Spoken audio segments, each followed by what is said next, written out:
Bonjour à tous, au Silmo Paris 2022, on fait de très belles rencontres. Et je vous propose de faire cette rencontre avec moi, celle de Jean-Manuel Finot.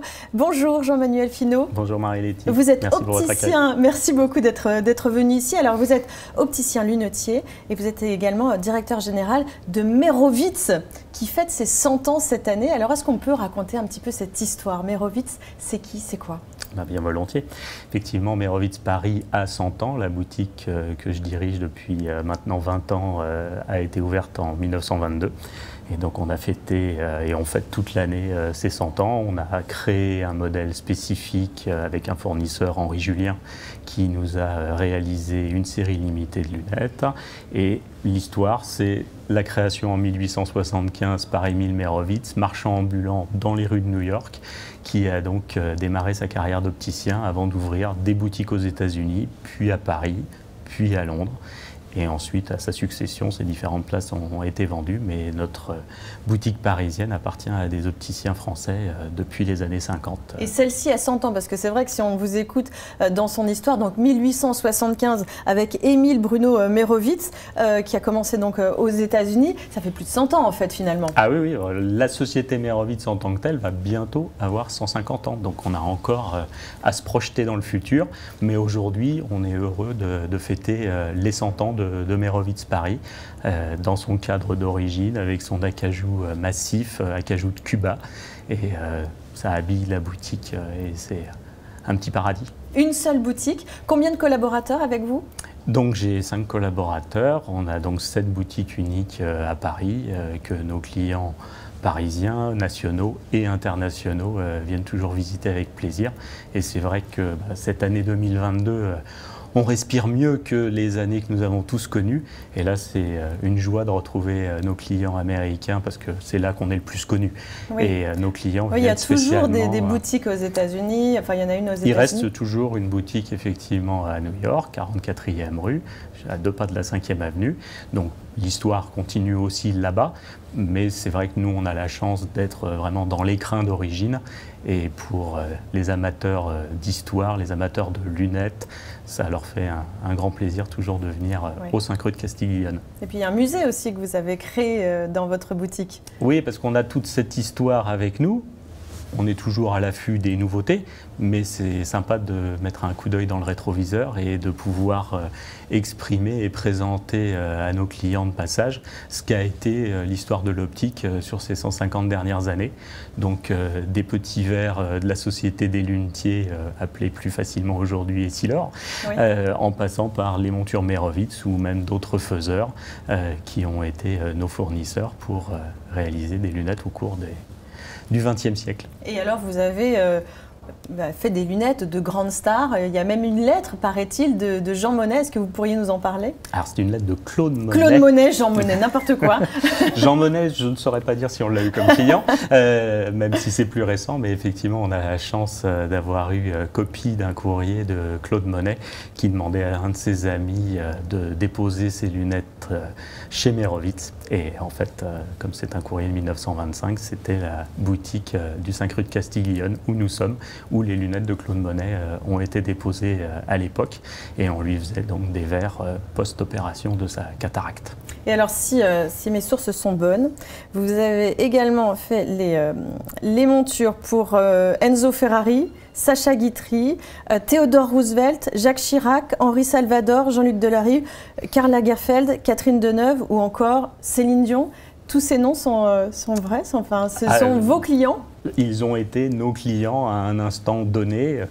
Évidemment, oui, certains ne sont plus, mais il y a aussi un certain suivi parfois familial.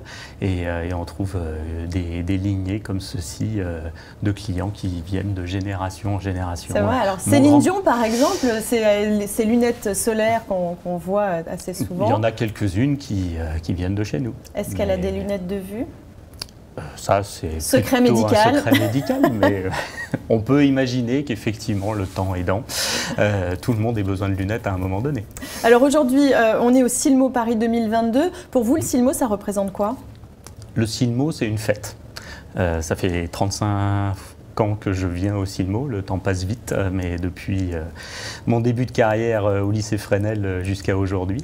Et le plaisir, c'est de retrouver les délégués commerciaux, toutes les équipes, de découvrir des collections. Là encore, dès ce matin, j'étais là à 9h15 pour aller de stand en stand et aller découvrir de nouvelles idées, soit intégrer de nouvelles marques, soit s'inspirer, voir ce qui se fait, puisque on a notre propre ligne, notre propre réalisation de monture Made in France. Et donc c'est important de respirer l'air du temps pour voir ce que l'on peut faire ou ce que l'on va faire. D'ailleurs, vous nous avez apporté un modèle. Celui-ci, c'est lequel? Alors, il est en 3D, c'est ça, en impression 3D, en tout cas la monture, les branches titane, c'est ça? C'est bien ça. Et ce sont vos lunettes, parce qu'on voit qu'il y a une correction sur le verre. Est-ce que vous pourriez les porter? Ça vous embête pas? Bien sûr. Qu'on voit, on verra mieux. Je suis venu avec mes lunettes parce qu'en fait, notre leitmotiv, c'est de la tradition, l'acétate conventionnelle, à l'avant-garde. Le plus novateur, je trouve, en termes de création lunetière, avoir une monture en impression 3D, donc c'est notre dessin, c'est la société Impressio qui nous la réalise, mais donc on a une monture avec un design purement Merovitz, une branche titane indestructible. C'est un modèle qui est sorti il y a 2 ans et demi maintenant. On a une lunette cassée en plus d'un tibia et péroné pour notre client. Donc ça a été beaucoup plus rapide de réparer ses lunettes que de réparer sa jambe. Mais tout le monde va bien maintenant. Bon. Donc c'est tant mieux. Mais voilà, là on a vraiment de la tradition à l'avant-garde. Là, on est vraiment sur l'actualité et en termes de... Les lunettes très tendance et qui a obtenu plusieurs Silmo d'or, si j'ai bien compris. Il y a plusieurs innovations dans une seule paire de lunettes. Effectivement, la société Impressio, donc basée au Luxembourg, a eu le Silmo d'or il y a quelques années pour son avant-garde, cette conception, cette réalisation qui maîtrise tout à fait avec l'impression 3D. Et puis les verres aussi, qui ont eu un Et Silmo d'or aussi, effectivement, 2021 avec les verres, puisque là c'est un transition extractive polarisée, donc le NEC plus ultra, et là j'ai une lunette idéale pour faire du scooter, de la moto et du vélo à Paris, parce que la lunette est enveloppante, couvrante, une branche fine pour se glisser dans le casque. Enfin, voilà, on a mis toutes nos idées pour arriver à obtenir le modèle le plus efficace. Et celui-ci, c'est le tradition, comme vous l'avez appelé, parce que bon, il est tradi, quoi. Oui. C'est ça. Mais les tradis fonctionnent toujours aussi bien. Ça reste indétrônable. Là, je ne me cache pas, ni plus ni moins pour réaliser la forme que l'on a modernisée, actualisée, mise aux dimensions. Mais en fait, c'est un dessin des lunettes du général de Gaulle qui m'a inspiré pour arriver à ce modèle-ci. D'accord. Voilà. On prend les infos où on peut. Hein, mais oui, oui, bien sûr, il faut s'inspirer. Et notamment, vous vous inspirez aussi ici au Silmo Paris. Et vous êtes également jury pour les Silmo d'or. Oui, c'est un plaisir aussi, depuis plusieurs années maintenant, de venir participer à la sélection pour le Silmo d'or et puis ensuite de voter pour les produits qui me paraissent les plus performants, les plus intéressants, les plus design. Et c'est toujours un excellent moment. Puis ça permet aussi de retrouver les confrères et pouvoir discuter à bâton rompu, parce que généralement on est chacun dans nos boutiques un peu la tête dans le guidon. Et là au moins on peut se poser ensemble et réfléchir sur ce que l'on voit et sur ce que l'on pourra voir plus tard. Le slogan de ce Silmo, c'est bienvenue aux visionnaires. Vous allez dans le futur avec justement ces lunettes en impression 3D. Quel genre de visionnaire est-ce que vous êtes ? Alors, je suis un visionnaire qui regarde toujours dans le rétroviseur parce que ça ne sert à rien de perdre du temps à réinventer ce qui a déjà été fait. Oui.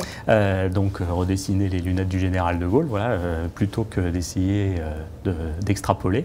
Voilà, il existe tellement de choses qui ont été faites, mais à partir de tout ce qu'on sait de cette histoire de notre musée, c'est fantastique d'avancer et d'aller, comme aujourd'hui au Silmo, aller chercher, trouver des innovations. Là, il me reste tout le hall 6 à aller découvrir. Donc là aussi, avec les verriers, après avoir vu l'étape monture, on va aller se projeter aussi dans les prochaines générations de verres, les évolutions de verres progressifs. Enfin, il y a tellement de choses à faire. Merci Jean-Manuel Finot. Donc on peut vous retrouver à Paris, à Merovitz. Chez Merovitz. Chez Merovitz, écoutez, avec grand plaisir. Et visiter le musée, on accueille toujours avec joie. C'est tout petit musée, hein, mais, mais au en moins 10 minutes, on apprend un quart des d'heure, choses entre Jean Monnet et Claude Monet, on voilà, saura faire la différence. Petite nuance, c'est pas le même talent culturel. Merci infiniment. Merci pour votre accueil. Et nous, on se retrouve très vite pour un autre sujet, une autre interview.